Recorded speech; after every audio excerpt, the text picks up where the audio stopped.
శోధన సహించేవాడు ధన్యుడు. అతడు శోధనను నిలిచివాడై ప్రభు తప్ప ప్రేమించే వారికి వాగ్దానం చేసిన జీవా కిరీటము పొందెను.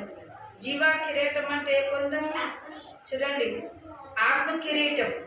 అది పొందుకున్నవాడు భూమి మీద ఏలుతాడు, సర్వము కూడా ఏలుకుంటాడు. అది దాన్ని పొందుకోవాలంటే కష్టపడాలి.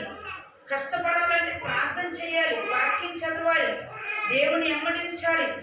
ఏ స్థితి ఏమన్నా సరే, ఎలాంటి శ్రమ వచ్చినా సరే దేవుడు నన్ను శోధిస్తున్నాడు అన్న మాట అనకూడదు. దేవుడు ఎవరిని శోధించడో. అందుకే ఇక్కడ రాస్తూ అంటున్నాడు, ఎవడైనా శోధించినప్పుడు నేను దేవుని సేవ శోధించబడుచున్నాను అనకూడదు. ప్రతివాడు తన స్వకీయ దురాశ తీర్చబడి మరలా కొలవబడిన వాడే శోధించబడను. దురాశ గర్భము ధరించి పాపము కనగా పాప పరిహారమైన మరణము కన్నను. హల్లెలూయా, హల్లెలూయా. స్వకీయ అన్నాడు. స్వకీయ అంటే మన క్రియలు చెడ్డవి. దేవుని చూస్తూ దేవుడు చెప్తున్నాడు, ప్రతి వారికి చెప్తాడు, నన్ను సరి చేసుకోవాలనుకున్నాను ప్రభా, అనుకుంటున్నాను కానీ అవ్వట్లేదు ప్రభా, అయ్యో అనుకున్నాను అంటుంటారు. అయ్యో కాదు, నువ్వు అయ్యానోలకు ఆయన ఏం చేద్దాం, నువ్వు పండుకున్నాక మొదలు పెడతాడు. అమ్మా నువ్వు అడుగుతున్నావు కానీ పెదవులపై కాదు, నీ హృదయంలో ఉన్న ఆలోచన ఏంటి తెలుసా, దీన్ని సరి చేసుకో చాలు అంటున్నాడు. ఇది సరి చేసుకోకపోతే ఏమవుతుందంటే ఒక గర్భాన్ని ధరించుద్దంట. 9 ఏళ్ళు గర్భంతో ఉన్న స్త్రీ 9 ఏళ్ళు అయిన తర్వాత బిడ్డను కంటని ఆశగా ఉంటుందా లేదా? గర్భం అలా ఉండిపోద్దా? ఉండదు. పాపం అనే ఒక గర్భం కంటే శాపం అనేది దాని మీదకి వచ్చిందట. శాపం దాని మీదకి వచ్చినప్పుడు మరణం చెప్పకుండా వచ్చేస్తాను. ఆ రోజు నువ్వు ప్రార్థన చేసిన ఆగదు, దయచేసి ప్రార్థన చేసిన ఆగదు. అందుకే ఇక్కడ అంటున్నాడు పిల్లరా, ఈయన ఒక మాట, స్వకీయమైన దురాశ ఎచ్చబడి మరలా కొలవబడిన వాడే శోధించబడను.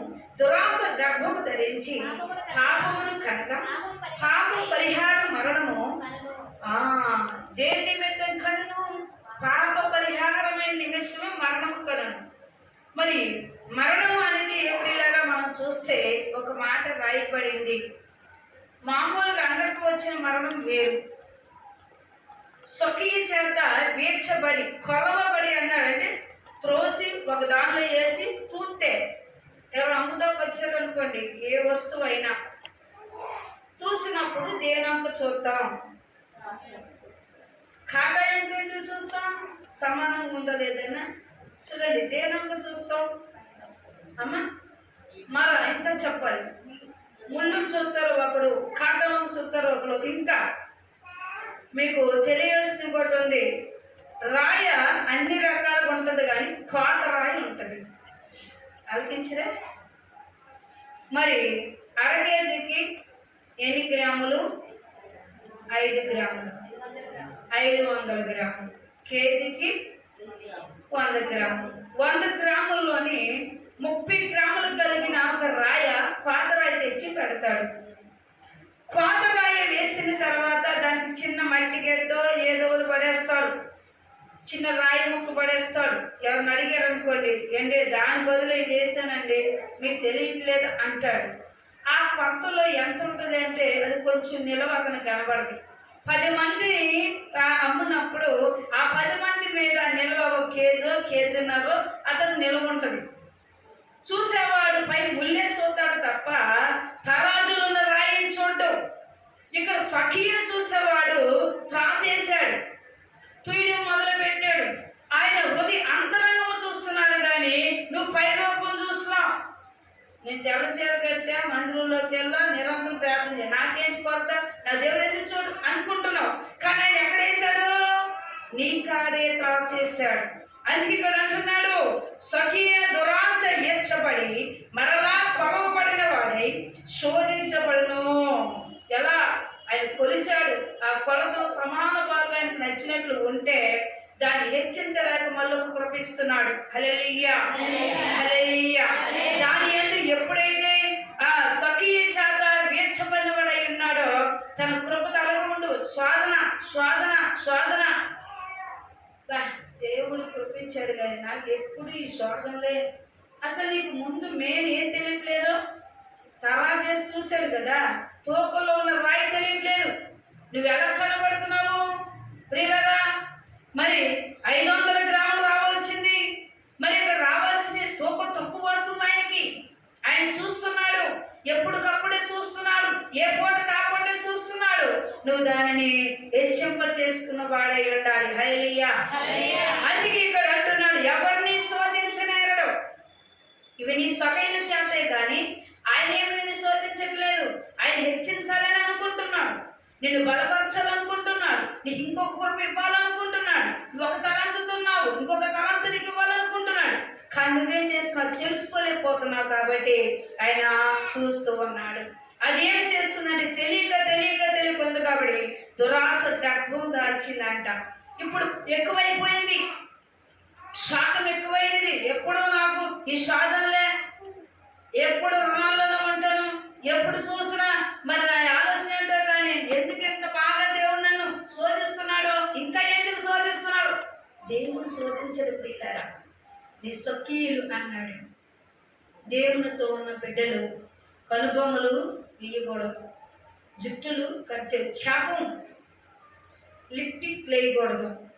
చూడండి, అలంకరణలో 2 గాజుల కంటే అందమైనది ఎక్కువ బలాలు ఉండకూడదు. లోకంలో మనం ఎంత తగ్గించుకుంటామో అంతగా హెచ్చించబడతాం. హల్లెలూయా, హల్లెలూయా. ఆత్మ ఫలమును పొందిన నీవు ఆత్మ తగినట్లుగా నడుచుకోవాలి. ఆత్మ ఫలమును పొందిన నీవు అందరికంటే తలగా ఉంచిన దేవుడు ఘనముగా ఫలం ఇవ్వాలనుకుంటున్నాడు. నువ్వేం చేస్తున్నావంటే ఫలాన్ని పొందిన నీవు మళ్ళీ అన్ని జనుల్లాగే నివాసం కలుగుంటున్నావు. అది నీకు తెలియదు. దుఃఖపరుస్తున్నావు, దేవుని దుఃఖపరుస్తున్నావు, నీ స్వకీయుల చేత దుఃఖపరుస్తున్నావు కనుక ఆయన అంటున్నాడు, త్రాస వేసి చూశాడు. చూసినప్పుడు నువ్వు తక్కువగా కనపడుచున్నావు, గర్భం దాల్చి ఉన్నావు. పాపం అనగా గర్భము దాల్చేది ఒక 9 గడియలు వచ్చిన తర్వాత అదేమవుతుందంట, బిడ్డగా బయటకు వస్తుంది. పాపం ఏం చేస్తుందట, మరణముకి సంభవిస్తుంది. దీనస్థితికి వెళ్ళిపోతాం, వ్యాధిగ్రస్తులుగా అయిపోతున్నాం. అయినా నీకు తెలియట్లేదు, ఇంకా నీకు తెలియట్లేదు. అందుకే ఇక్కడ అంటున్నాడు చూడండి, దేవుని స్తోత్రం. హల్లెలూయా. నా ప్రియ సహోదరులారా, మోసపోకుడి, శ్రేష్టమైన పతియు సంపూర్ణమైన పతి వరములు పరిసంబంధమైన జ్యోతిర్మయుడకు తండ్రి యొద్ద నుండి వచ్చును. హల్లెలూయా, హల్లెలూయా. అమ్మగారు చెప్తే మీకు రావు, అమ్మగారు చెప్తే మీకు రావు. అమ్మగారికి ఇచ్చింది దేవుడే, మీకు ఇచ్చింది కూడా దేవుడే. అదే దేవుడు ప్రవశిస్తున్నాడు, అదే దేవుడు మీకు బయలుపరుస్తున్నాడు, అదే దేవుడు బలపరుస్తున్నట్టున్నాడు. మీరు ఎలా ఉండాలో తేటపరుస్తున్నాడు, మీకు తెలియదు కాబట్టి తెలియపరుస్తున్నాడు. వాక్యం చదువుకున్నంత మాత్రాన జ్ఞానం ఎక్కిపోదు. ఎన్ని సంవత్సరాలు వాక్యం చదివినంత మాత్రం తేటపడిపోదు. తేటపడిచేవాడు కావాలి. స్కూల్లో మాస్టర్ లేకుండా పిల్లలకు పాఠాలకు వస్తాయి, బుక్స్ అన్నీ ఉన్నాయి. ఎవరింట్లో వాళ్ళు చదువుకుంటే వారికి అర్థమవుతుందా? మాస్టర్ ఉండాలి. గురువు లేదు, విద్యట గుడ్డిదైపోతాడు. గురువు ఉండాలి. అందుకే ఇక్కడ అంటున్నాడు, జ్యోతిమైన తండ్రి యొద్ద నుండి వచ్చి ఇవన్నీ ఆయన వచ్చినాయి కాబట్టి ఆయన ఇస్తే ప్రతి వరము దేవుడు ఇస్తాడు. ఎవరికి ఎంత భారమును మోయగలరో అంతవరకు మాత్రమే దేవుడు ఇస్తున్నాడట. భారం మోయలేని వాడికి భారం ఎత్తుతాడు, ఏమంటాడు? తిడతాడు. నేను మోయలేను అంటే నాకు ఎంత భారం ఎత్తాడు అని తిడతాడు. అందుకే ఆ సామర్థ్యం కలిగి వాడు ప్రార్థన చేసినప్పుడు, స్వప్నంలో ఉన్నప్పుడు, దర్శనంలో చూసినప్పుడు ఆయన చెప్తా ఉంటాడు. అది చూసినప్పుడు దాన్ని నువ్వు చూసి ఆయన తేలికగా ఆయనకి తోడుంటాడు కదా. ఏది చూపినా అది భారం అని నువ్వు అనుకుంటున్నావు కానీ ఆయన నీ పక్షం ఉండగా భారం అనేది ఏది నీకు ఉండదు. హల్లెలూయా. అందుకే ప్రియులారా 2 అధ్యాయములు అంటాడు, నా సహోదరులారా, మహిమా స్వరూపయగు మన ప్రభువైన యేసుక్రీస్తును గుర్చిన విశ్వాసమిస్సుములో మొగమాటం కలిగి ఉండుడి. ఏలయనగా బంగారు ఉంగరములు పెట్టుకొని ప్రశస్త